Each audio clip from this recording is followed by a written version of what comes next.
Ils n'étaient pas très nombreux, mais mercredi, ils n'ont pas opté pour le débat présidentiel, préférant à la politique spectacle le spectacle vivant pour assister à du théâtre contemporain proposé par la communauté d'agglomération de Saint-Dié, de la culture pour tous, dans la petite commune rurale de Ban-de-Laveline.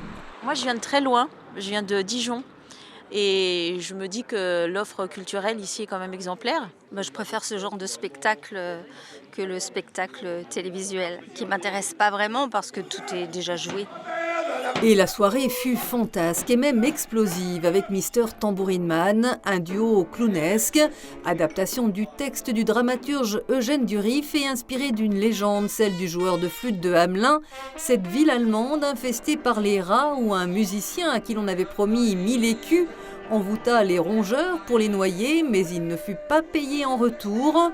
Alors il se vengea et réserva le même sort aux enfants. Et s'il y avait 2 survivants à cette histoire, 2 êtres au parcours cabossé aux univers opposés qui se retrouvaient, tous deux en quête d'humanité, c'est la question que s'est posée la metteuse en scène. Deux personnages qui sont 2 archétypes, pourrait-on dire. L'un qui est l'errant, le bonimenteur, le monsieur loyal, celui qui erre sur les routes, le Mister Tambourine Man, qui va de village en village, l'étranger, l'autre. Et puis celui qui habite dans son village, dans son bar, qui est un barman totalement misanthrope, qui déteste l'humain. Finalement, à la fin, on se rend compte qu'ils sont frères de cœur et d'histoire. Et au moment de passer à la caisse, Tambourine Man, c'est Denis Lavant, un acteur-poète qui a tourné avec le cinéaste Léos Carax. Qui mieux que cette gueule inquiétante et drôle pour jouer la comédie humaine. en filigrane de la pièce, c'est quand même l'histoire du joueur de flûte de Hamelin. Donc il y a une victime des nantis, des élus d'une ville qui ont profité de ses services, puis après qui l'ont jeté comme un Romanichel. Donc il y a ça, il y a cette injustice. Ça témoigne de ça, à mon avis. Eugène Durif, il a ça sur le cœur, qui veut dire. Justement, une fable, c'est une pensée, comme une pensée poétique, qui reste ouverte, qui, à mon sens, qui n'est pas didactique. Il n'y a pas de morale, c'est pas la fable de La Fontaine où il y a une morale. C'est un constat un moment de vie, d'échange.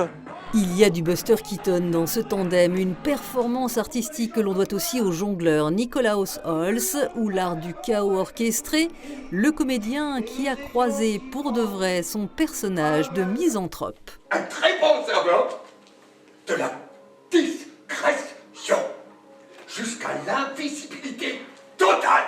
C'était quand j'étais en tournée dans le Nord. J'étais dans un hôtel et dans cet hôtel, il n'y avait personne. Et les gérants de cet hôtel, il m'a montré tout l'hôtel, comment il a retapé les salles de bain et tout ça.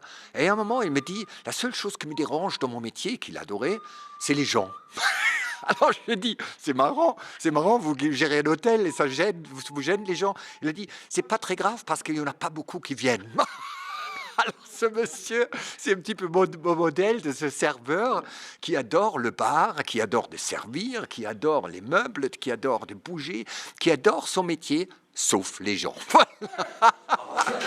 2 représentations de Mister Tambourine Man sont encore programmées ce jeudi soir dans le village de Raon-les-Laux et samedi à Saint-Dié.